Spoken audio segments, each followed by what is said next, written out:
मैंने कल data cleaning आपको पढ़ाई थी। आज आगे बढ़ते हैं और इस वाले टॉपिक को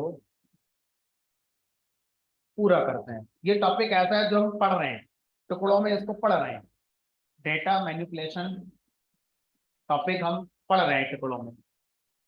तो मैनिपुलेशन का मतलब क्या होता है? बदलाव। जैसे दो लोग आपस में बात कर रहे हैं, तीसरे ने कान लगा के सुन लिया और उसने आगे जब बताई तो उसमें नमक मिर्च लगा के आगे बता दी। क्या बोलेंगे? मैनिपुलेट करके बता दी उसने। बात थी कुछ, बता दी कुछ। तो इसी को बोलते हैं मैनिपुलेशन, बदलाव। जो चीज जैसी है वैसी ना होकर उसमें चेंजेस कर दिए गए। तो अगर आपके पास कोई भी डेटा आया है, रॉ डेटा आया है, तो उसमें आपने किसी भी तरह का चेंज करा, है ना,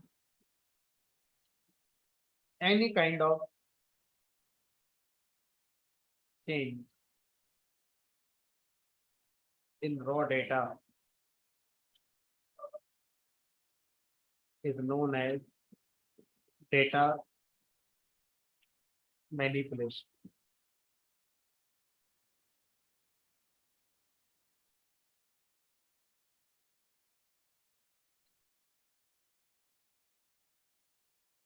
अब डेटा में चेंज क्या करोगे? सोचो, कल आपने डेटा क्लीनिंग करी तो क्या उसमें डेटा चेंज नहीं हुआ आपका? भाई मिसिंग वैल्यू फिल करी, डेटा बदल गया आपका। डिलीट करा, डेटा बदल गया। तो यानी कि जो डेटा क्लीनिंग है वो हम कह सकते हैं मैनिपुलेशन का एक पार्ट है। फिर आप कल कई बार ऐसा कर रहे थे कि नया कॉलम ऐड कर रहे थे लास्ट में, या कॉलम को बदल रहे थे, तो ये भी तो डेटा मैनिपुलेशन ही है।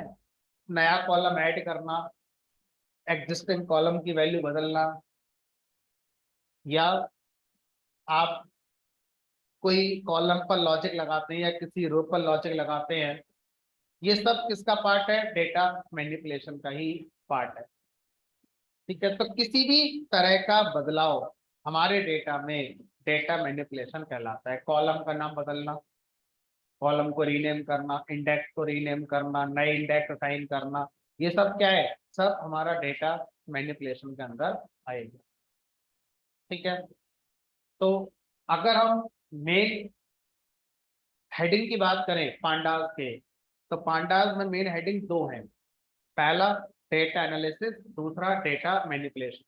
पांडास का पर्पस है डेटा एनालिसिस करना और डेटा मैनिपुलेशन करना। मतलब एनालिसिस का मतलब है कि डेटा में बदलाव तो नहीं कर रहे हैं, लेकिन जो है उसमें से निकालकर पिक्चर एक आपको दिखा रहे हैं।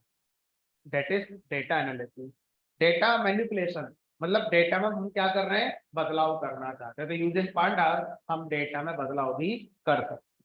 ठीक है, अब बहुत सारी चीजें हमने मैनिपुलेशन के नाम पर देखी हैं। अब कुछ मैं लिख देता हूँ, है ना, एग्जाम्पल में, कि डेटा मैनिपुलेशन के अंदर क्या क्या आ सकता है। डेटा क्लीनिंग इसी का पार्ट है।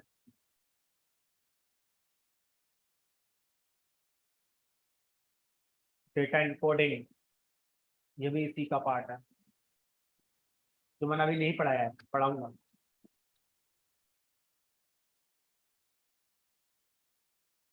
ऐड, अपडेट कॉलम्स या रोज। कॉलम को ऐड करना, कॉलम को अपडेट करना, रो को ऐड करना, रो को अपडेट करना।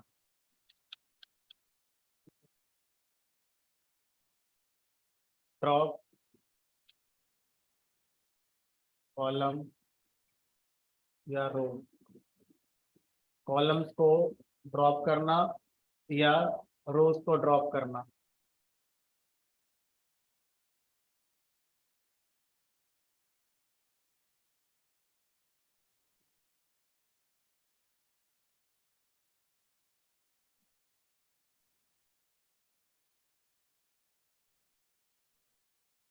और क्या हो सकता है? किसी कॉलम को रीनेम करना, रीनेम इंडेक्स या कॉलम।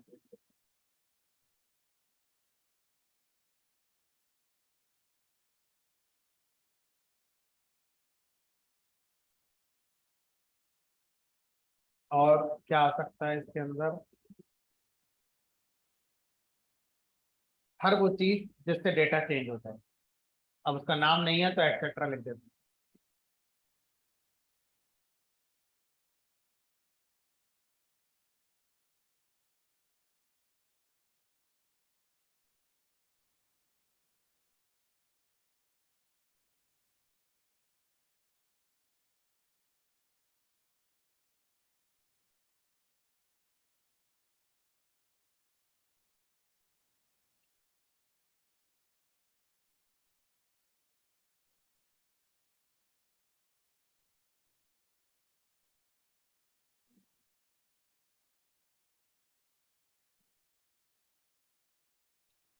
डेटा के अंदर से एरर को फाइंड करना, है ना, ये डेटा क्लीनिंग का ही पार्ट कहलाएगा। कुछ कल हमने सीखा था यही, हैंडलिंग डेटा एरर।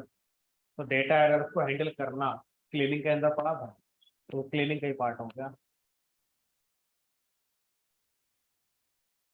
तो अगर आप सिर्फ डेटा एरर को फाइंड कर रहे हैं, उनको सही नहीं कर रहे हैं, तो अब आप कह सकते हो कि सर हमने क्लीन तो करा ही नहीं, तो फिर आपने एरर ढूंढ के भी क्या कर लिया, तो कोई सेंस नहीं। फिर तो ये बात हो गई कि आपने इजनल डॉट सम लगा दिया, इससे पता चल गया कि कहाँ कहाँ मिसिंग वैल्यू है, बट करा कुछ नहीं। तो फिर उसको अब हम क्या बोल सकते हैं, एरर को सिर्फ पता करना एनालिसिस का पार्ट हो गया वो, उसको सही करना अब वो क्लीनिंग का पार्ट हो गया। तो जब पता करोगे सही भी करोगे, क्योंकि पता करने से हमने कोई इंफॉर्मेशन तो पता चलेगी नहीं, क्योंकि डेटा पहले ही एरर है, तो निकलेगा क्या, रिजल्ट क्या निकलेगा, कुछ नहीं। सही तो करना ही होगा।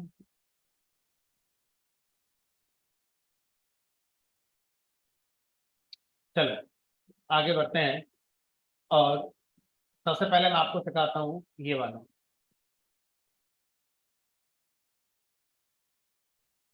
ना। अगर मुझे अपने डेटा से ड्रॉप करना हो रो के लिए या कॉलम के लिए, तो कैसे करते हैं। कई बार क्या होता है, हम जिस डेटा को इंपोर्ट करके लाते हैं उसमें कुछ एक्स्ट्रा कॉलम्स आ जाते हैं, जैसे कभी कभी सीरियल नंबर आ जाता है।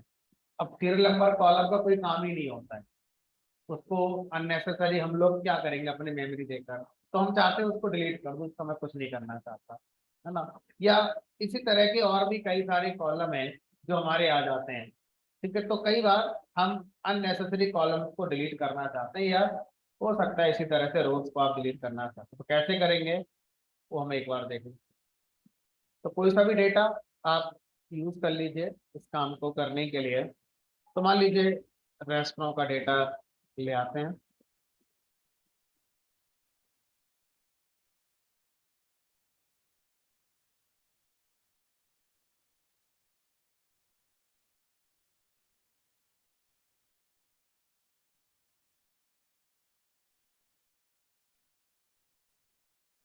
अब मान लीजिए मैं इसमें से चाहता हूँ स्मोकर कॉलम को ड्रॉप कर दिया जाए, मुझे इसकी जरूरत नहीं है, अपना एनालिसिस जो मैं कर रहा हूँ उसमें मुझे इसका कोई कंट्रीब्यूशन नजर नहीं आ रहा।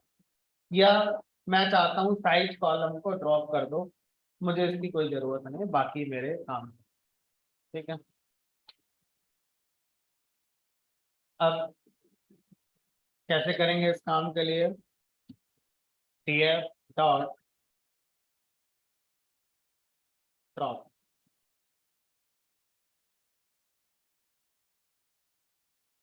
ड्रॉप नाम का एक मेथड है, डेटा फ्रेम के ऊपर इसे कॉल करेंगे। और ड्रॉप नाम का जो मेथड है वो ये कहता है कि आप मुझसे रो को भी ड्रॉप करवा सकते हैं और कॉलम को भी ड्रॉप करवा सकते हैं। तो ये मेथड दोनों तरह से काम करता है। तो बताओ, अभी तक जितना हमने डेटा फ्रेम में पढ़ा है, ऐसे कई मेथड हमने देखे हैं जो रो और कॉलम दोनों पे काम करते हैं। तो कैसे बताते हैं मेथड के लिए कि अभी आपको रो पे काम करना है या कॉलम पे काम करना है। एक्सेस आर्गुमेंट का यूज करते हैं, और एक्सेस आर्गुमेंट की वैल्यू 0 का मतलब रो होता है और 1 का मतलब कॉलम होता है, ठीक है। तो यहाँ पर सबसे पहले तो हमने एक्सेस इक्वल टू 1 बता दिया। उससे पहले तो ड्रॉप में हम तीन चीजें जनरली बताते हैं। सबसे पहले हम उस कॉलम का नाम या रो का इंडेक्स बताएंगे जिसको हम ड्रॉप करना चाहते हैं। सेकंड में वो क्या था, एक्सेस के थ्रू बताएंगे। और तीसरा कि वो एग्जिस्टिंग डेटा फ्रेम में चेंज करना है या कॉपी बनाकर देनी है, तो इन प्लेस आर्गुमेंट का यूज हम कर सकते हैं। तो अभी मुझे पता है कॉलम का नेम, अगर कॉलम का नेम एक ही है तो as a string, as a first argument हम कॉलम का नेम लिख देंगे, मान लीजिए स्मोकर, और एक्सेस इक्वल टू 1 का मतलब है कि ये कॉलम का नाम है, ये कॉलम पर ऑपरेशन होगा। और अगर मैं इन प्लेस नहीं लिखता हूं तो बाय डिफॉल्ट इन प्लेस की वैल्यू क्या रहेगी, कॉल। और कॉल का मतलब है कि एक कॉपी बनकर हमारी आ जाएगी, ठीक है। और लिख देंगे तो एग्जिस्टिंग में ही चेंज हो जाएगा। हमने कहा चलो नहीं लिखते, स्मोकर कॉलम डिलीट हो गया हमारा, सिर्फ हमारा रिमेनिंग कॉलम्स हमारे रह गए। अगर मुझे एक से ज्यादा कॉलम एक साथ डिलीट करने हैं तो कैसे करेंगे, तो लिस्ट के अंदर हम उन कॉलम के नाम लिखेंगे। जैसे मुझे स्मोकर कॉलम भी डिलीट करना है और मान लीजिए साइज कॉलम भी डिलीट करना है, तो इस तरह से ये दोनों कॉलम हमारे डेटा फ्रेम से डिलीट हो जाएंगे, कॉपी बन जाएगी।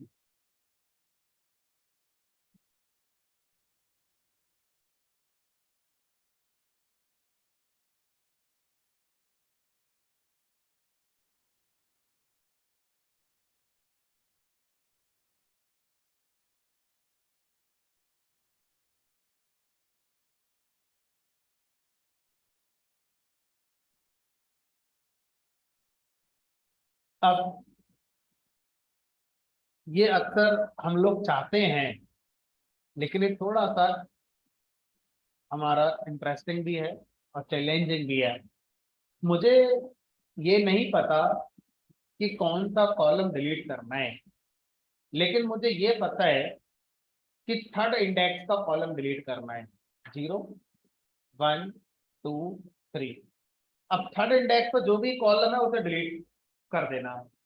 कैसे करोगे, क्योंकि जो ड्रॉप नाम का मेथड है ये आपसे कॉलम के नाम पूछता है, कॉलम के इंडेक्स नहीं पूछेगा। तो अब कैसे पता करें किस कॉलम पर क्या इंडेक्स चल रहा है, तो उसके लिए हम डेटा फ्रेम के अंदर जो कॉलम्स नाम की प्रॉपर्टी होती है इसका यूज करते हैं। तो कॉलम्स प्रॉपर्टी है, मेथड नहीं है। तो कॉलम्स प्रॉपर्टी से क्या होता है, इस डेटा फ्रेम में जितने कॉलम्स हैं उन सबका नाम मुझे दे दिया जाता है, 1 2 3 4 5 6 7।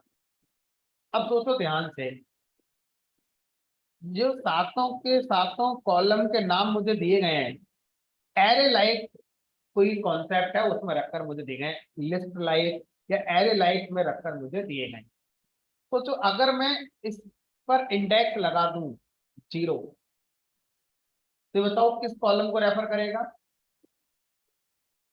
टोटल बिल को। अगर मैं यहाँ पर 3 कर दूं तो स्मोकर। तो अगर मुझे इस, ध्यान से समझिएगा, अगर मुझे ड्रॉप से ये कहना है कि ड्रॉप यार इंडेक्स के अकॉर्डिंग कॉलम को ड्रॉप कर दो, तो ये बोलेगा नहीं मुझे तो कॉलम का नाम बताओ।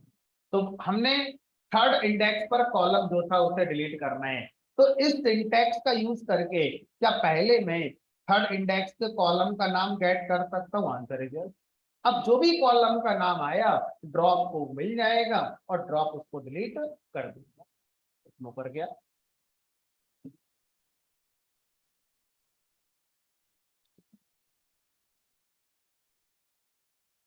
और अगर सर मुझे एक से ज्यादा कॉलम डिलीट करने यूजिंग इंडेक्स, तो कैसे करेंगे, हमने कहा पहले यहाँ पर आओ,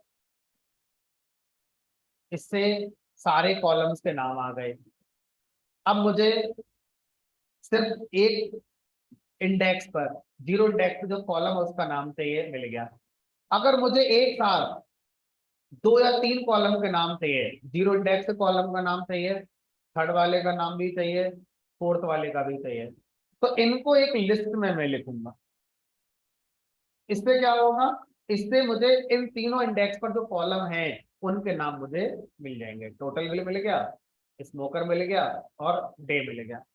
अगर मैं यहां पर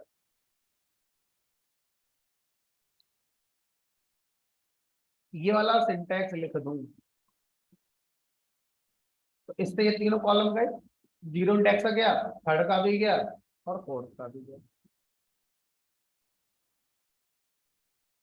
तो जनरली हमारी प्रॉब्लम स्टेटमेंट में कॉलम को डिलीट करना होगा अकॉर्डिंग टू कॉलम नेम।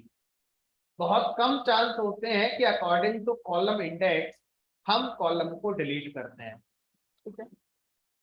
लेकिन हमने दोनों तरह से सीख लिया। लेकिन ये भी ध्यान रखना है कि ड्रॉप को सिर्फ कॉलम का नाम चाहिए। आपने इंडेक्स किसी और को दिया था जिससे कॉलम का नाम आया, फिर वो नाम ही आपने दिया ड्रॉप के लिए। अब बात आती है रो पर कि सर कॉलम को एक कॉलम, एक से ज्यादा column using name using index delete करने आ गए। अब सर मैं चाहता हूं कि हम अपने रो या रोज को डिलीट करें। तो df डॉट ड्रॉप और यहाँ पर लिखेंगे x इज इक्वल टू 0।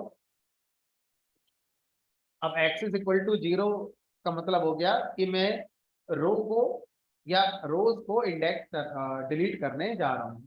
किस रो को डिलीट करने जाओगे तो क्या लिखोगे यहाँ पर, रो का इंडेक्स। किस रो को डिलीट करना है, हमने कहा चलो जीरो वाली वो कर दो। तो जीरो वाली रो हमारी, जीरो इंडेक्स की रो हमारी डिलीट हो जाएगी। और अगर मुझे एक से ज्यादा रो डिलीट करनी है तो लिस्ट के अंदर आप लिख दीजिए। अब जीरो वाली तो है ही नहीं, तो 1 कर दो, 2 कर दो या 5। कहाँ से आ गई, हर बार नया डेटा फ्रेम कॉपी होकर आ रहा होगा ना, और हम जो ऑपरेशन कर रहे हैं पुराने वाले डेटा फ्रेम पे कर। इस तरह से हम एक साथ एक से ज्यादा रो को डिलीट कर सकते हैं।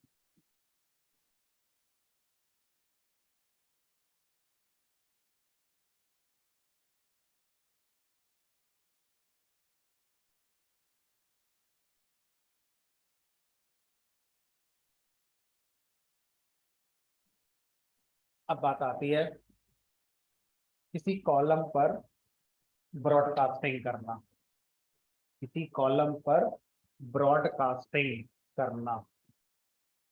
इससे क्या होगा, इससे वो कॉलम चेंज होगा। ये मैं कर चुका हूं, मैं बस दोबारा करके दिखाऊं। क्या चाहते हो, हम ये चाहते हैं कि टोटल बिल में ना जीएसटी नहीं लगा हुआ है, 5% का जीएसटी लगा दो, 5% का जीएसटी लगा दो। तो टोटल बिल में जहां वैल्यू जो भी है इंटू 5% करके चेंज कर दो। कैसे करोगे इस काम के लिए,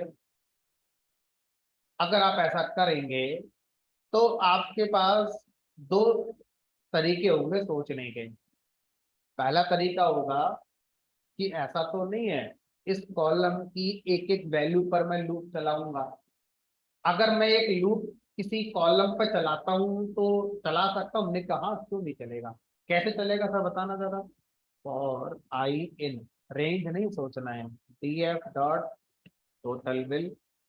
तो अब इस कॉलम की वैल्यू के लिए लूप हमारा चलेगा, एक एक वैल्यू आई में आ जाएगी। अब क्या करो, एक एक वैल्यू इसमें आ रही है, एक एक वैल्यू पर 5% का गुणा भाग वाला लॉजिक लगा दो।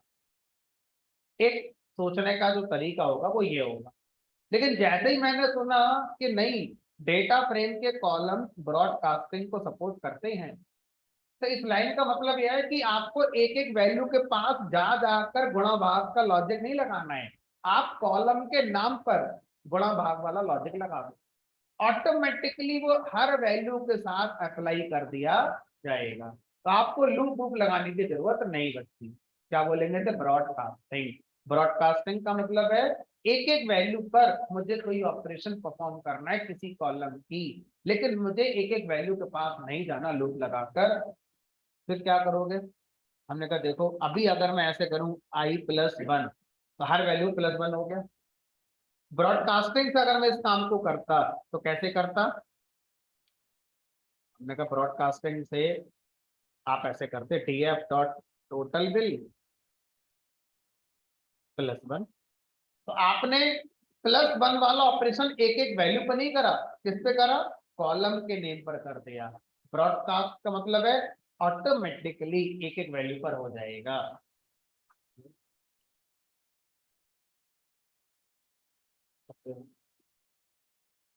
अब जो आप कह रहे थे सर वो बताओ, 5% जीएसटी ऐड करना है। 5% कैसे निकालें? DF dot total bill into 5 divide by 100। तो ये क्या आ गया? हर वैल्यू का 5% आ गया। अब जो 5% है ये जीएसटी आपका लग के तैयार हो गया। अच्छा मैं चाहता हूँ एक काम करो, जीएसटी नाम से अलग एक कॉलम बना दो और उस कॉलम में इन वैल्यूज को स्टोर कर दो। तो अब ध्यान से देखो, जो मेरा रिजल्ट आया है वो एक सीरीज ही तो है। अगर मैं इस रिजल्ट को उठाकर एक नए कॉलम में ऐड करता हूं तो डीएफ स्क्वायर ब्रैकेट नए कॉलम का नाम, और ये कॉलम कहाँ ऐड होगा? डेटा फ्रेम के लास्ट।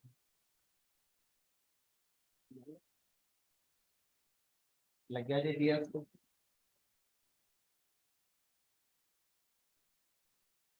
अब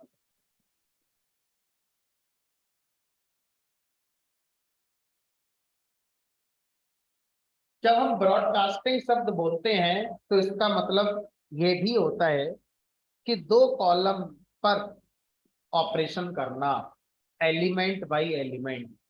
क्या मतलब सर? हम चाहते हैं कि अब आप फाइनल बिल बनाइए और फाइनल बिल की वैल्यू क्या हो? Total bill plus GST. तो एक नया कॉलम बना दो फाइनल बिल, जिसमें ये वैल्यू प्लस ये वैल्यू, ये वैल्यू प्लस ये वैल्यू। तो ब्रॉडकास्टिंग का मतलब ये भी होता है कि दो कॉलम पर ऑपरेशन परफॉर्म करना, element by element. DF dot total bill plus DF dot GST. तो अब इस कॉलम की हर वैल्यू का इस कॉलम की हर वैल्यू के साथ एडिशन होकर एक नया कॉलम यानी एक नई सीरीज बन जाएगी, जिसको मैं एक अलग वेरिएबल में स्टोर कर लेता हूं। मान लो इसका नाम कर दिया मैंने फाइनल अंडरस्कोर।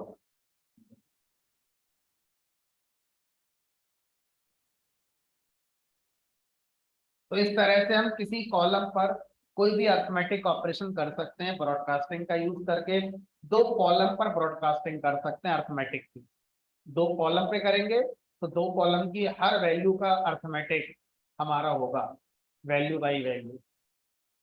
और एक कॉलम पर ब्रॉडकास्टिंग करेंगे मतलब एक कॉलम पर आप बताओ किसकी गुणा करनी है, किसकी भाग करनी है, क्या करना है, तो उस वैल्यू की फिर हर वैल्यू के साथ अर्थमेटिक कर दी जाएगी।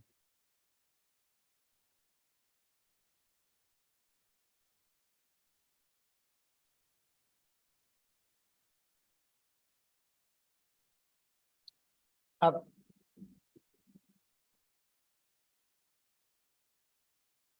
कभी कभी चीजें थोड़ी कॉम्प्लेक्स हो जाती हैं। जो ब्रॉडकास्टिंग में आप लॉजिक का इस्तेमाल कर रहे हैं वो अगर एक लाइन की जगह 5 6 8 लाइन का हो तो कैसे लिखोगे? जैसे यहाँ पर एक ही लाइन का लॉजिक है 5% निकालना, लेकिन अगर ये लॉजिक एक लाइन से ना बनकर 5 6 लाइन से मिलकर बने तो फिर 5 6 लाइन कैसे लिखूंगा मैं? क्या कहना चाहते हो? हमने कहा देखो ये मेरा डेटा है। मान लो इस डेटा को मैं दोबारा पढ़ता हूँ।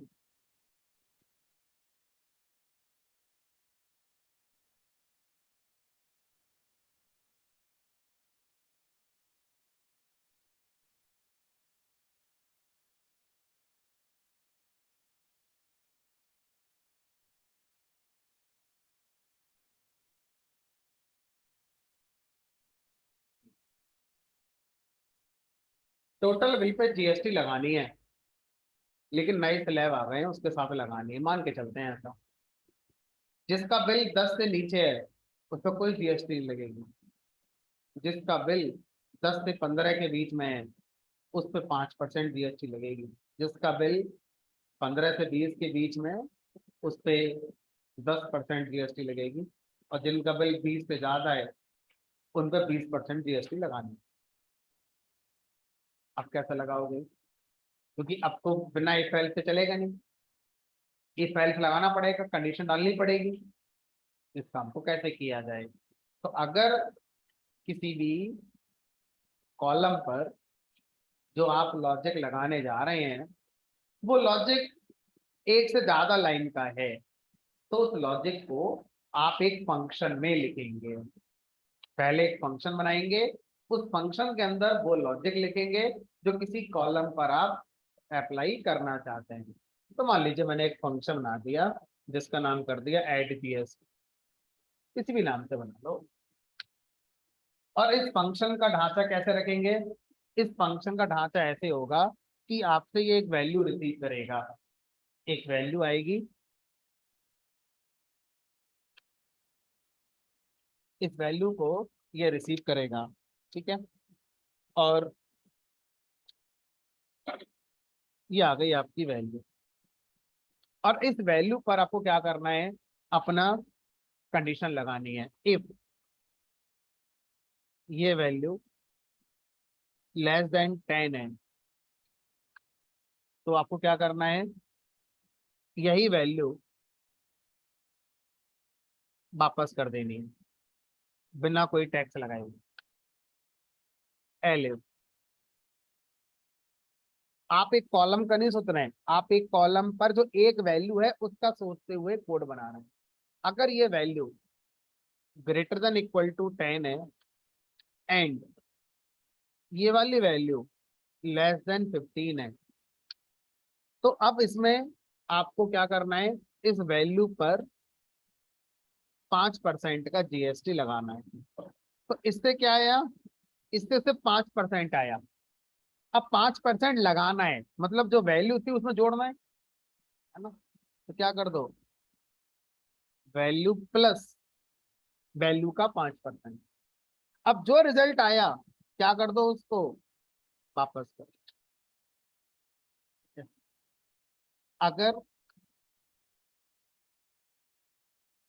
हमारी value greater than equal to 15 and value less than 20 है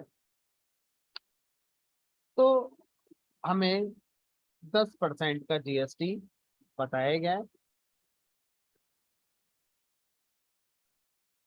एल्स सबका 20% का जीएसटी। तो ये हमने फंक्शन बनाया जिस फंक्शन के अंदर हमने अपना प्रॉपर लॉजिक लिख लिया। अब ये लॉजिक में फाइल हैंडलिंग यूज करो, यूजर से इनपुट लो, लिस्ट बनाओ, टपल बनाओ, मॉड्यूल इंपोर्ट करो, जो चाहे वो करो, कोई फर्क नहीं पड़ता। तो हमने एक फंक्शन के अंदर ये लॉजिक लगा दिया। अब इस फंक्शन को मैं ट्राई करता हूँ, चेक करता हूँ सही है कि नहीं। मान लो मैंने यहाँ पर 8 पास किया तो वापस कितना आना चाहिए? 8 ही आना चाहिए क्योंकि 8 पे जीएसटी लगेगी नहीं, 10 से कम पे जीएसटी कोई है ही नहीं। ठीक है। अब अगर मैंने यहाँ पर ऐड जीएसटी फंक्शन को 12 पे ट्राई करके देखा तो 12 पे 5% जीएसटी लग गई, 12 पंजे 60, ठीक है। तो अब देखो क्या आएगा, तो 12.6 हमारा आ जाना चाहिए, है ना। तो 12 पर 5% जीएसटी 6 रुपये थोड़ा होगी, या फिर तो 50% हो गई, 60 पैसे हुई, है ना। तो इसलिए 12.6 हो गया। अब अगर आपसे कहा जाए कि भाई 20 रुपये पर जीएसटी कितनी लगेगी? 20%। तो 20% कितना हो गया? 4 रुपये, 24 रुपये आपका। ये फंक्शन अलग अलग वैल्यू को टेस्ट करके देख लिया गया है। अब करना क्या है? जो ये वाला कॉलम है इस कॉलम की हर वैल्यू के लिए ये फंक्शन कॉल करना है। एक लूप लगा के ऐड जीएसटी फंक्शन को कॉल करेंगे, और यहाँ पर जब पास कर रहे हैं वो हर बार क्या होनी चाहिए, उस कॉलम की वैल्यू होनी चाहिए। तो हमसे कहा गया कि अगर आपको ऐसी रिक्वायरमेंट है, क्या रिक्वायरमेंट है भाई, किसी कॉलम की हर वैल्यू के लिए एक फंक्शन एग्जीक्यूट करना है जिसका नाम हमारे पास है ऐड जीएसटी, या कोई और भी हो सकता है। तो ऐसा करने के लिए हमसे कहा गया कि वो जो कॉलम है उसका जब सीरीज बनाओगे तो सीरीज के ऊपर एक मेथड कॉल करो अप्लाई। अप्लाई मेथड क्या कहता है कि मेरा काम है लूप लगा के आपके बताए गए फंक्शन को हर वैल्यू पर कॉल कर देना। तो अप्लाई को क्या पास करोगे, उस फंक्शन का नाम जो आप टोटल बिल कॉलम की हर वैल्यू के लिए रन करना चाहते हैं। क्या लिख दूं यहां पर मैं, ऐड। बाकी आप कुछ नहीं करेंगे, सारा काम अप्लाई का है। तो अप्लाई अपने अंदर से लूप चलाएगा किस कॉलम पर, टोटल बिल कॉलम पर। फिर एक एक वैल्यू फैच करेगा, फिर लूप के अंदर से जो मैंने आर्गुमेंट में फंक्शन दिया है उसे कॉल करेगा, फिर उस कॉलिंग के समय वैल्यू पास करता रहेगा जो लूप से आई है, और ये प्रोसेस लूप के अंदर चलता रहेगा। और जब ये प्रोसेस पूरा हो जाएगा तो जितनी बार internally add GST function call हुआ है उतनी बार हुआ होगा जितनी वैल्यू रही होंगी टोटल बिल के अंदर, उन सारी वैल्यूज को एक सीरीज में रखकर जो रिजल्ट आया था उस रिजल्ट को एक सीरीज में रखकर मुझे वापस कर देगा। ठीक है, तो अब जो नया रिजल्ट आया है इसको मैं किसी और अगर कॉलम में स्टोर करना चाहूं तो कर सकता हूं।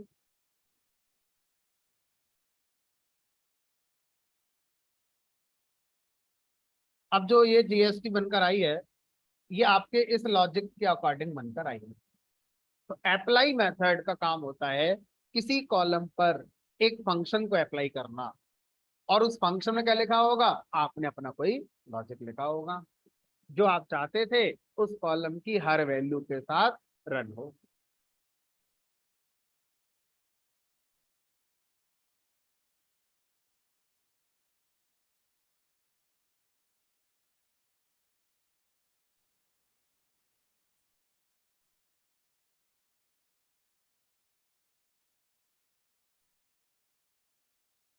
अब ये जो आपने ऐड जीएसटी फंक्शन अपना बनाया उसको पास किया, ऐसा हो सकता है कि कोई लाइब्रेरी का फंक्शन ही मैं रन करवाऊं कॉलम की हर वैल्यू के लिए। हमने कहा ऐसा भी हो सकता है। जैसे कोई एग्जांपल बताइए।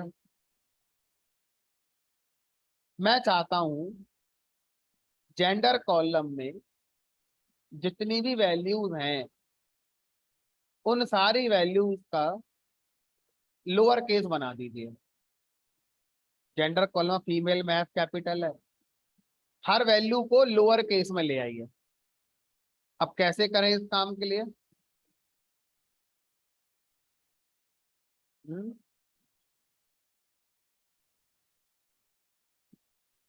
क्या करो, अपना एक फंक्शन बना लो। एक तरीका तो यही है, माई लोअर करके, और इसमें क्या आएगा, वो एक एक वैल्यू आएगी स्ट्रिंग वाली। अब उस वैल्यू को क्या कर दो, रिटर्न कर दो, किसमें कन्वर्ट करके, लोअर में कन्वर्ट करके रिटर्न कर दो। अब df dot gender dot apply क्या पास कर दो इसमें। अब इसको एक नए कॉलम में स्टोर करना चाहो तो नए कॉलम में स्टोर कर लो। इस काम को सर हम ऐसे भी कर सकते थे, df dot gender dot apply. भाई अब लोअर नाम से भी तो एक हमारे पास मेथड होता ही है, आप भी तो लोअर ही कॉल कर रहे हो अपने अंदर से। तो डायरेक्ट यहाँ ना लिख दें लोअर ऐसे करके कि ये अप्लाई लोअर कोई कॉल नहीं कर देगा। पहले आप अप्लाई से करो मेरा चलाओ माई लोअर, और माई लोअर कर क्या रहा है, अपने अंदर से लोअर ही तो कॉल कर दे रहा है। तो सीधे सीधे इसी को ना बोल दें कि आप ही कॉल कर देना लोअर। तो ये बोलेगा हाँ कर देना, लेकिन ध्यान रखना लोअर फंक्शन नहीं है, लोअर कौन है, एक मेथड है। और कैसे लिखोगे फिर यहाँ पर str डॉट लो। तो अगर आप अप्लाई में कोई मेथड पास करेंगे तो जिस टाइप का वो मेथड है उस टाइप का नाम डॉट मेथड का नाम ऐसे पास करेंगे। अगर वो फंक्शन था तो डायरेक्ट फंक्शन का नाम लिखेंगे। और अगर वो फंक्शन किसी मॉड्यूल का पार्ट है तो जैसे रैंडम मॉड्यूल कोई फंक्शन होगा तो मॉड्यूल का नाम डॉट फंक्शन का नाम ऐसे पास करेंगे।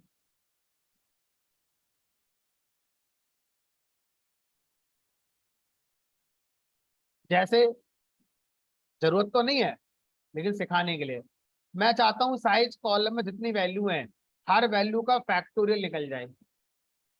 अब सोचो पाइथन में फैक्टोरियल निकालने के लिए मैथ मॉड्यूल होता है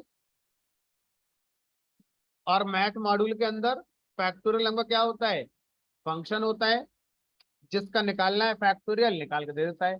अब मैंने कहा मुझे डीएफ के अंदर, अब साइज नाम की प्रॉपर्टी होती है इसलिए डीएफ डॉट साइज नहीं चलेगा, स्क्वायर ब्रैकेट में लिखेंगे DF of size dot apply. किसे अप्लाई करोगे, मैथ मॉड्यूल के फैक्टोरियल फंक्शन। कॉल नहीं करना है, बस बताना है। अपने आप क्या करेगा, ये साइज कॉलम की हर वैल्यू का फैक्टोरियल निकाल दे। तो इस तरह से अप्लाई में आप अपना फंक्शन पास कर सकते हो, किसी मॉड्यूल का फंक्शन पास कर सकते हो, किसी टाइप का मेथड पास कर सकते हो। आप कुछ भी आप यहाँ पे पास कर सकते हो।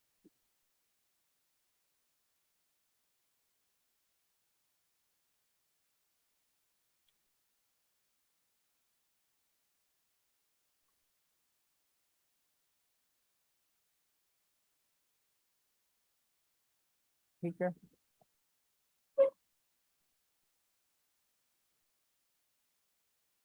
अब आगे चलते हैं।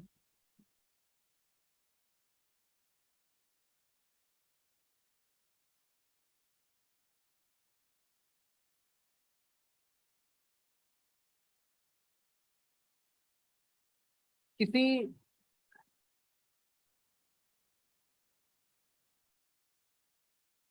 पर्टिकुलर वैल्यू को अपडेट करना है, पूरा कॉलम अपडेट नहीं करना है, पूरा कॉलम चेंज नहीं करना है, मुझे सिर्फ और सिर्फ इस वैल्यू को बदलना है।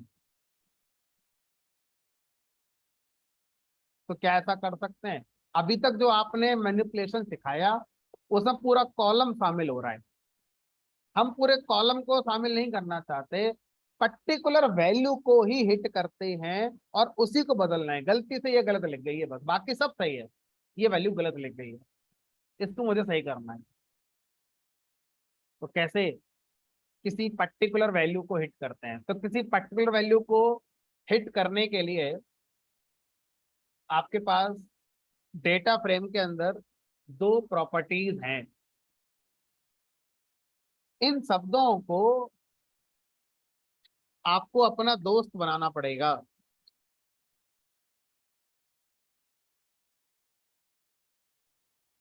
जब तक आप इन तीन शब्दों को इमेजिनेशन में लेकर नहीं आओगे तब तक ये बोझ लगता रहेगा आपके लिए। मैं बोलूंगा फंक्शन तो पिक्चर बननी चाहिए दिमाग में कि क्या बोला है। मैंने बोला मेथड, मैंने बोला प्रॉपर्टी, तो एकदम क्लियर पिक्चर बननी चाहिए। तो मैंने बोला डेटा फ्रेम के अंदर दो प्रॉपर्टीज होती हैं। तो आसान भाषा में इसका मतलब है कि डीएफ के ऊपर डॉट लगा के कोई वेरिएबल आप लिखने वाले हैं, उसके आगे कॉलिंग सिंबल नहीं लगाना है।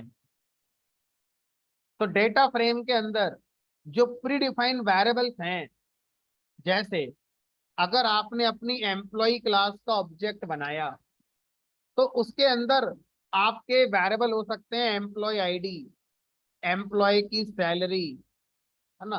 तो ये सब क्या है, ये एम्प्लॉय ऑब्जेक्ट की प्रॉपर्टीज ही तो हैं। तो उसी तरह से किसी भी ऑब्जेक्ट के अंदर प्रॉपर्टीज होती हैं। तो डेटा फ्रेम भी तो एक ऑब्जेक्ट है, तो इसके अंदर जो प्रॉपर्टीज हैं जब मैं बोलूंगा तो उनका नाम, जो भी नाम है वो आएगा, ठीक है, और उसके आगे कोई कॉलिंग सिंबल नहीं आएगा। क्या है, प्रॉपर्टी। जब मैं बोलूंगा कि मेथड है मेथड है तो जो भी मेथड है उसका नाम आएगा और उसके आगे क्या आएगा, कॉलिंग सिंबल। मैं बोलूंगा फंक्शन है, तो फंक्शन है तो पांडास का फंक्शन होगा तो पीडी डॉट फंक्शन का नेम कॉल करूंगा। अगर वो पाइथन का फंक्शन है तो डायरेक्ट कॉल होगा, उसके साथ कोई डॉट वॉट नहीं लगाना। अगर वो पाइथन के किसी मॉड्यूल का फंक्शन है तो मॉड्यूल का नाम डॉट फंक्शन का नाम।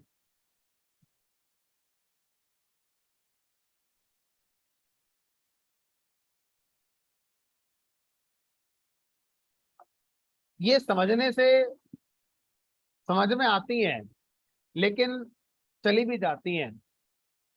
ये प्रैक्टिस करने से ही दिमाग के अंदर रुकती हैं। अगर प्रैक्टिस नहीं करोगे तो दिमाग के अंदर ये नहीं रुक पाएंगी। आप कितनी भी अच्छे से पढ़ लें, कितना भी अच्छे से समझ लें, कोई फर्क नहीं पड़ता। प्रैक्टिस करने से ही ये सब बातें दिमाग में रुकेंगी। आज अगर आपको ये सब समझ में आ गया तो कल भूल जाओगे, इस बात के बहुत ज्यादा चांस हैं। इसमें आपकी कोई गलती नहीं है, हमारा ब्रेन ऐसे ही बनाया गया है, वो भूलेगा। सोचो अगर हमारा ब्रेन ना भूले, किसी को किसी बात का गम हो जाए, बेचारा वो भूलेगा ही नहीं, फिर पूरी जिंदगी उसकी खराब हो जाएगी उसी गम में। तो कहते हैं ना कि समय सब सही कर देता है।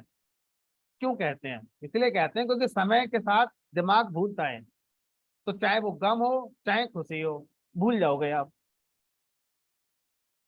कितना ही बड़ा गम हो, कितनी बड़ी खुशी हो, एक समय के बाद दिमाग आपका भूल जाता है। ये बात आप जाने, जब जानोगे तो ये बात भी जानोगे कि फिर तो हम जब पढ़ रहे हैं वही भूल जाएंगे। है तो वही दिमाग, जा तो उसी दिमाग में रहा है सब। हमने कहा जितना भी मैं आपको पढ़ा रहा हूं आप ये भूल जाओगे, इस बात की पूरी गारंटी है कि आप भूल जाओगे। तो फिर करें क्या? प्रैक्टिस। यही एक ऐसा तरीका है जो आपके दिमाग के अंदर थोड़ी देर जगह बनाकर कॉन्सेप्ट को रोक सकता है। वो भी थोड़ी देर, जिंदगी भर नहीं। जिंदगी भर अगर आप किसी चीज को दिमाग में रखना चाहते हो तो जिंदगी भर उसकी प्रैक्टिस करना। जब तक प्रैक्टिस करते रहोगे तब तक चलता रहेगा। ठीक है, ये बात सचिन तेंदुलकर से भी सीखी जा सकती है। सचिन तेंदुलकर अपना आखिरी मैच खेलने जा रहे थे। 20 साल क्रिकेट खेलने वाला इंसान अपना लाइफ का आखिरी मैच खेलने जा रहा था, उससे पहले भी लगे हुए नेट प्रैक्टिस में। करा क्या तुमने 20 साल से? आखिरी मैच खेलने के लिए भी तुम्हें नेट प्रैक्टिस की जरूरत पड़ रही है, क्योंकि वो जानते हैं चीजों के लिए कि प्रैक्टिस कितना इंपॉर्टेंट चीज होता है। चलिए, तो मेरा काम समझाना है, लेकिन समझ में तभी आता है जब खुद से इनिशिएट करते हैं। बराबर। तो डेटा फ्रेम के अंदर एक प्रॉपर्टी है जिसका नाम है ऐड। ऐड प्रॉपर्टी का यूज करके हम क्या कर सकते हैं, किसी पर्टिकुलर वैल्यू को, डेटा फ्रेम की किसी पर्टिकुलर वैल्यू को हिट कर सकते हैं। इस प्रॉपर्टी के साथ हम यूज करेंगे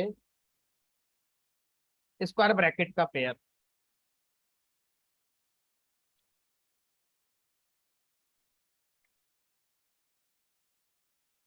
और इस स्क्वायर ब्रैकेट के पेयर के अंदर हम लिखते हैं इंडेक्स कॉमा लेबल। अब सर इंडेक्स क्या होता है, लेबल क्या होता है?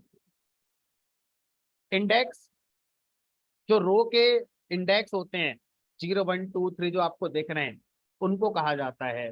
लेबल का मतलब होता है कॉलम के नेम। तो कॉलम के नेम को क्या बोलते हैं? लेबल। तो अगर कोई आपसे सिंपली कह दे कि मेरे डेटा फ्रेम में ये लेबल्स हैं, तो पहली बार वो समझ में नहीं आएगा कि क्या बोल दिया लेबल्स हैं। तो लेबल्स का मतलब कॉलम के नेम में होता है। ठीक है, तो मैं आसान भाषा में लिख दूं तो यहाँ पर ये आपके कॉलम का नेम।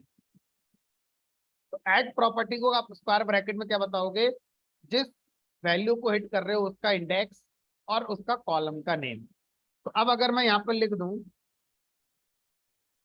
df डॉट एड, तो 10.34 इस वैल्यू को मुझे हिट करना है, तो क्या लिखूं यहाँ पर? 1 कॉमा इसका कॉलम का नेम क्या है? Total bill.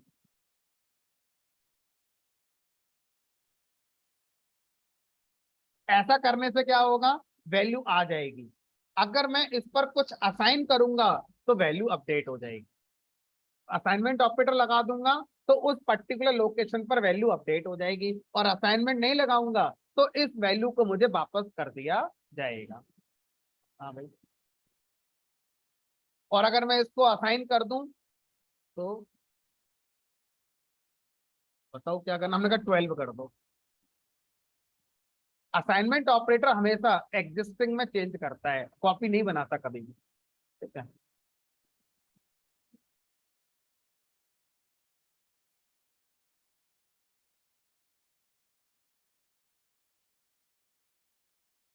यहाँ पर पहले थी 10.34, first index total well, first index total well अब हो गई। तो इस तरह से हम क्या कर सकते हैं? ऐड प्रॉपर्टी का यूज करके किसी पर्टिकुलर वैल्यू को एक्सेस कर सकते हैं प्रिंट कराने के लिए, या उसको मॉडिफाई कर सकते हैं असाइनमेंट ऑपरेटर लगा के।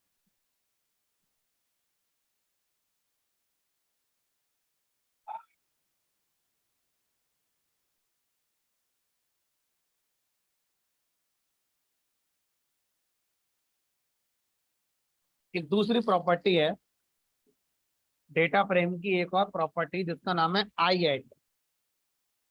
आई एट आई एट प्रॉपर्टी के थ्रू भी हम सेम काम कर सकते हैं। किसी इंडिविजुअल वैल्यू को हिट कर सकते हैं या उसको असाइन करके अपडेट कर सकते हैं।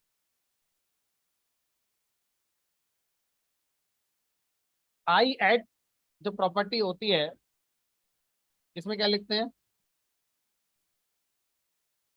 इसमें लिखते हैं रो की पोजीशन और कॉलम की पोजीशन। अब उसको मैं पोजीशन इसलिए बोल रहा हूँ, वैसे तो हम उसको इंडेक्स ही कहते हैं, कि कॉलम के इंडेक्स 0, 1, 2, 3, 4, 5, 6, 7। ठीक है। तो यहाँ पर अगर मैं देखूं तो यहाँ पर लिखा जाएगा रो इंडेक्स, और ये लिखा जाएगा कॉलम इंडेक्स।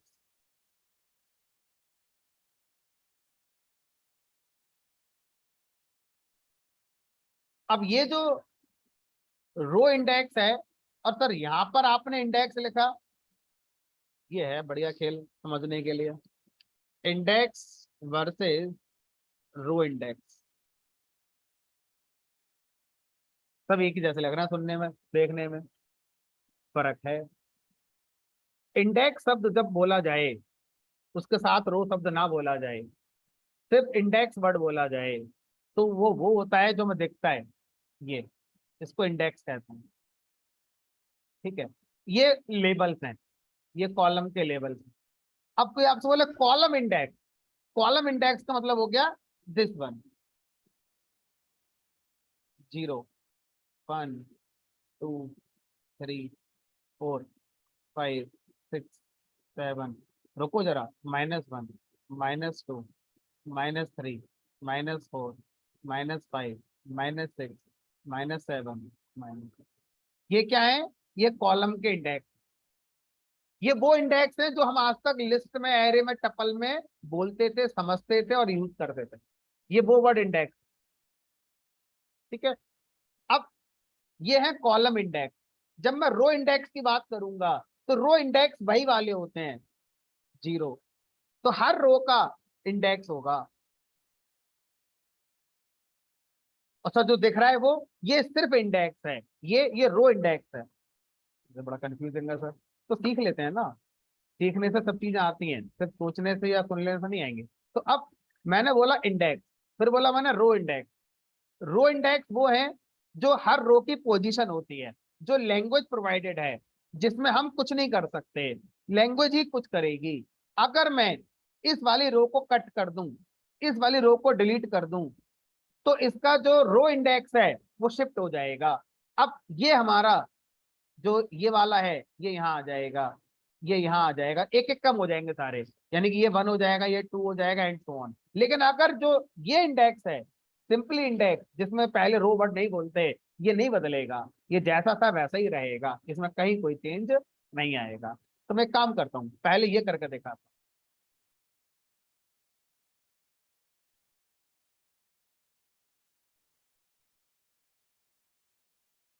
एक काम करो, इसको डिलीट कर दो, फर्स्ट वाले को डिलीट कर दो। क्या लिखूं? df dot drop.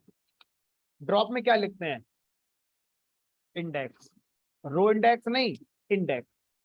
ठीक है, लिख दिया मैंने 1, एक्स इज इक्वल टू 0, और ये इनप्लेस कर दिया ट्रू। कर दो इसी में चेंज।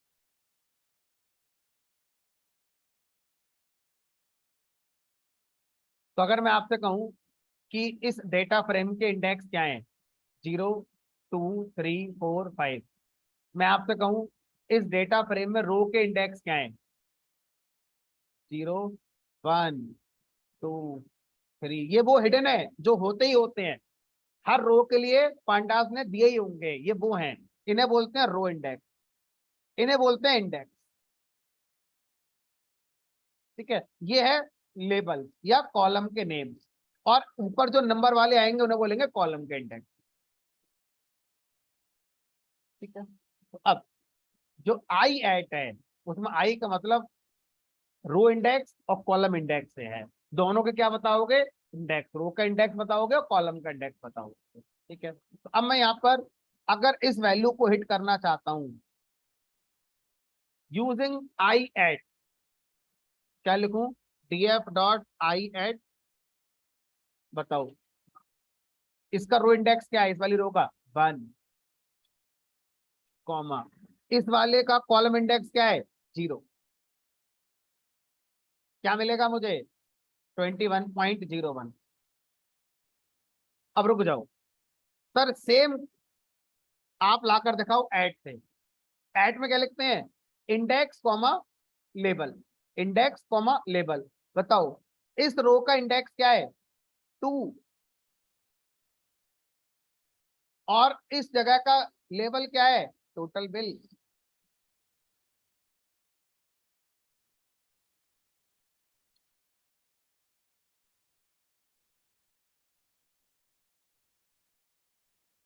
शब्दों का खेल है, शब्द समझ में आएंगे तो कॉन्सेप्ट अपने आप समझ में आ जाएगा।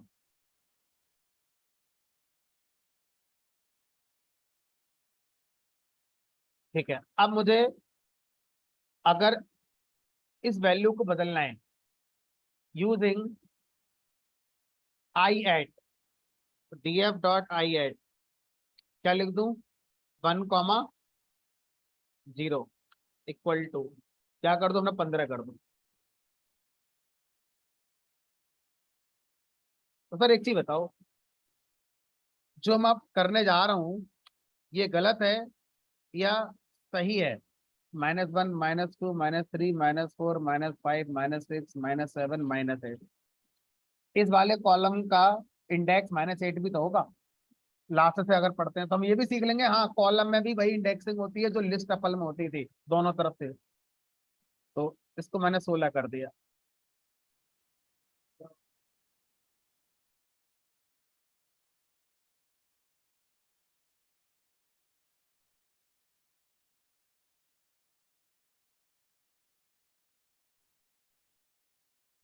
इंडेक्स प्रोग्रामर कंट्रोल करता है।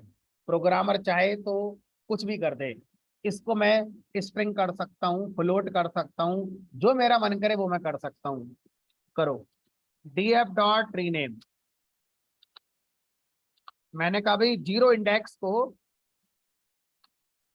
1 या 0.5 कर दो, और सेकंड वाले इंडेक्स को x कर दो,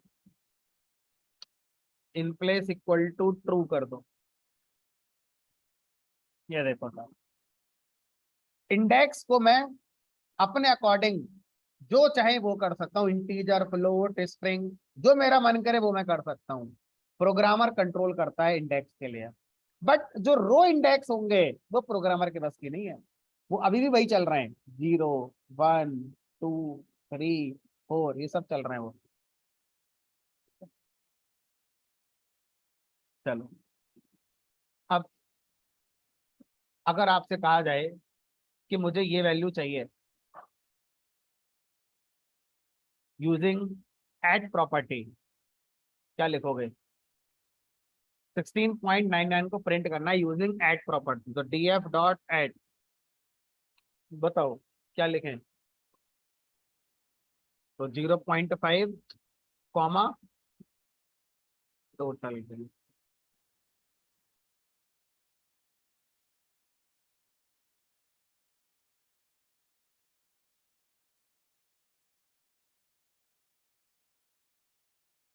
एरर क्यों आ रही है भाई?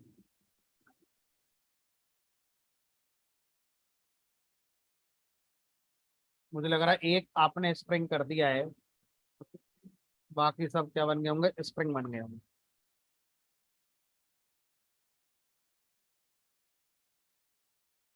देखते हैं देखते हैं देखते हैं। तो अगर एक भी इंडेक्स स्प्रिंग हो गया तो बाकी सब स्प्रिंग बन जाएंगे, ध्यान रखना इस बात को।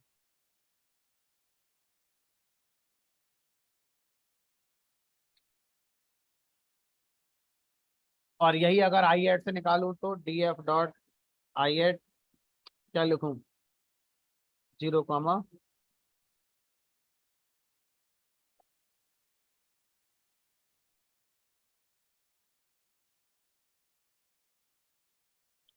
जितना मैंने अभी टाइम लगभग 15 से 20 मिनट लगाया है इन बातों को समझाने के लिए, आप भी किसी को पढ़ा देना 15 मिनट इन बातों को, परमानेंट, परमानेंट तो नहीं, काफी समय तक आपके दिमाग में ये बैठ जाएगा, है ना? तो जो चीज आपको समझने में दिक्कत दे रही है या समय ज्यादा लगा रही है, उसको बोलना है, शीशे के सामने खड़े होकर बोलो उसे, अपने आप को पढ़ाओ कि अगर मुझे ये चीज कोई पढ़ाता तो वो क्या बोले कि मेरी समझ में आ जाए। तो शीशे के सामने खड़े होकर वो चीजों को बोलो, उससे आएगी वो आप। ठीक है, चलो अब आगे बढ़ते हैं।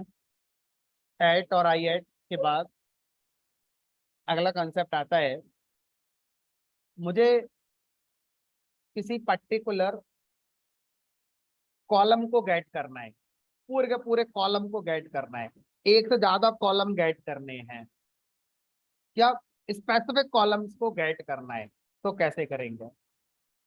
तो डेटा फ्रेम के अंदर एक मेथड है जिसका नाम है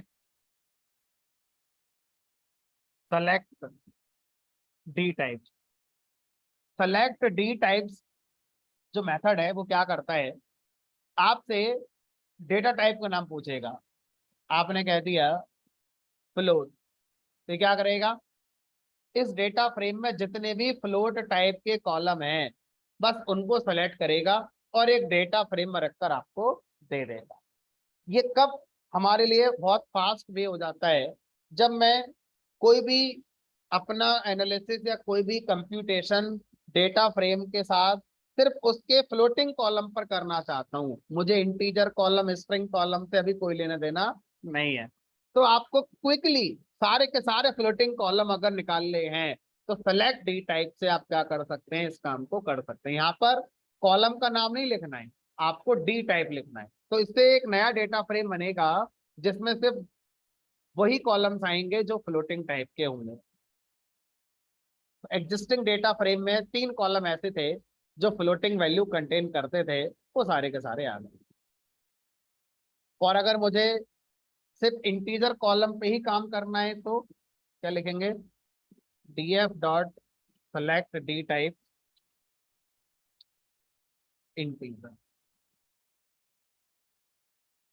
तो सिर्फ इंटीजर कॉलम सेलेक्ट होकर आ गया।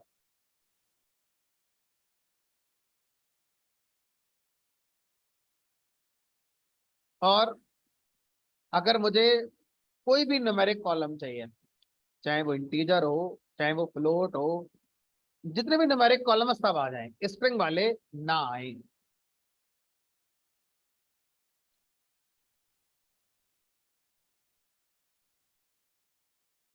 नंबर, नंबर से क्या होगा, इस डेटा फ्रेम में जितने भी नंबर कंटेन करने वाले कॉलम्स हैं, इंटीजर फ्लोट, वो सब आ जाएंगे।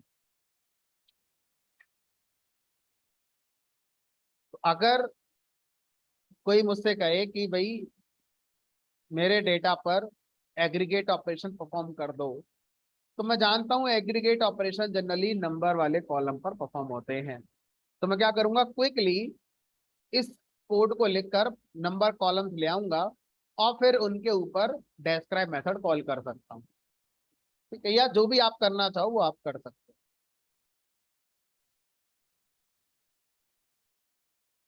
मुझे सारे कॉलम्स चाहिए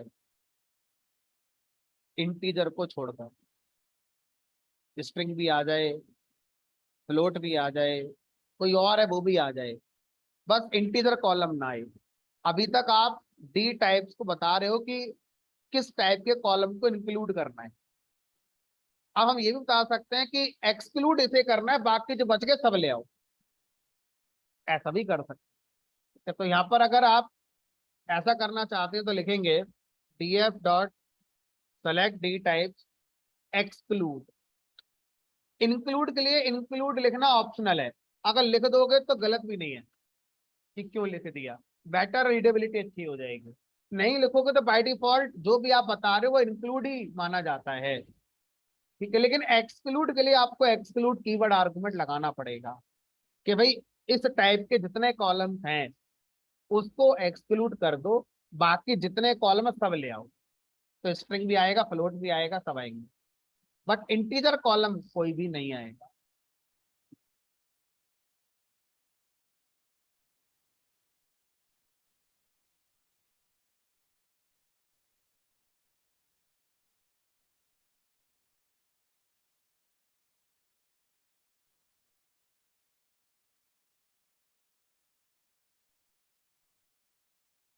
हमें कॉलम का नाम पता है, हमें स्पेसिफिक कॉलम चाहिए, हमें स्पेसिफिक कॉलम चाहिए। हम टाइप के अकॉर्डिंग नहीं, नाम से निकालना चाहते हैं कि भाई मुझे टोटल बिल कॉलम दे दो, डे कॉलम दे दो और टाइम कॉलम, 3 कॉलम दे दो। कैसे लिखोगे, डेटा फ्रेम, डेटा फ्रेम के साथ स्क्वायर ब्रैकेट का पेयर लगाएंगे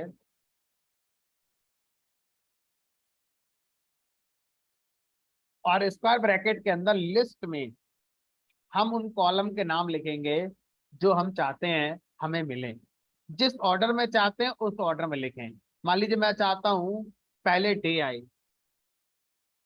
फिर मैं चाहता हूं टाइम आए, फिर मैं चाहता हूं टोटल बिल आए। तो जिस ऑर्डर में आप चाहते हो उस ऑर्डर में आप ऐसे लिख, तो आपको इससे क्या मिलेगा, ये 3 कॉलम मिलेंगे। अब ये किस टाइप के हैं, कौन है, इससे फर्क नहीं पड़ता, ये 3 कॉलम डेटा फ्रेम में होंगे। तो इस ऑर्डर में आपको एक नए डेटा फ्रेम में रखकर दिए जाएंगे। ठीक है, तो नया डेटा फ्रेम आया, उसमें पहले डे कॉलम होगा, फिर टाइम कॉलम होगा, फिर टोटल बिल कॉलम होगा। ये काफी काम का कोड है हमारा ये वाला। कई बार हमें इसकी जरूरत पड़ती है कि हम डेटा जो लाए हैं उसमें ढेरों कॉलम है, बट मुझे जरूरत सिर्फ 2 ही कॉलम की है, डिस्क्रिप्शन कॉलम और फीस कॉलम। स्टूडेंट का नाम बता दो और उसकी फीस बता दो, बस बाकी कॉलम छोड़ो, है ना। तो ये तरीका यूज करके जिन जिन कॉलम्स पे काम करना है वो ले आओ। देखो 2 रास्ते हैं, एक डेटा में 10 कॉलम है, एक कॉलम है स्टूडेंट का नेम, एक है स्टूडेंट की फीस, बाकी क्या है, बाकी उसका एज है, एड्रेस है, पेरेंट्स का नेम है। तो 2 रास्ते हैं, या तो बाकी सबको डिलीट कर दो, ये दोनों रह जाएंगे, या फिर इन दोनों को अलग निकाल लो, बात एक ही है। अब आप देखो कम किस में लिखना पड़ जाएगा, जिसमें कम लिखना पड़ेगा वो तरीका यूज कर। चलो, तो स्पेसिफिक कॉलम हमें सेलेक्ट करने आ गए। कैसे करेंगे स्पेसिफिक कॉलम सेलेक्ट, ये समझ में आ गया। तो रोज का ही रह गया बस अब, स्पेसिफिक रो को ऐड करना, रो को डिलीट करना, स्पेसिफिक रो को बाहर निकालना। मैं सारा डेटा नहीं देखना चाहता, कुछ रोज देखना चाहता हूं, तो कुछ रोज कैसे देखेंगे, रोज पर कैसे काम करेंगे, तो मैंने कुछ बताया भी है, जो बताया है उसको मैं रिवाइज कर रहा हूँ, है ना। अगर शुरू की 5 रोज देखनी है तो क्या लगा दो, df डॉट हेड, हेड क्या करेगा, शुरू की 5 रोज दिखा देगा, और अगर शुरू की 3 देखनी है तो df डॉट हेड, उसमें 3 पास कर दो। लास्ट की 4 रो देखनी है तो df डॉट टेल, और टेल में 4 पास। और बाद की 5 देखनी है तो टेल में कुछ पास ही मत करो, बाय डिफॉल्ट 5। तो किसी भी डेटा फ्रेम में शुरू की रोज और लास्ट की रोज देखनी है तो सबसे सस्ता सॉल्यूशन है हेड और टेल। हेड से शुरू की रोज आती है, टेल से लास्ट की रोज आती है। मंडे को मिलेंगे और ज्यादा अच्छे से डिटेल में काम करेंगे रोज के सिलेक्शन पर, क्योंकि रोज में ज्यादा टाइम हमें देना पड़ेगा और ज्यादा सीखना पड़ेगा कि रोज हमें सेलेक्ट करनी है तो कितने तरीके से हम रोज को सेलेक्ट कर सकते हैं। अभी हम सिर्फ 2 तरीके से जानते हैं, हेड और टेल। बाकी मंडे को ये टॉपिक हमारा पूरा हो जाना चाहिए। चलिए।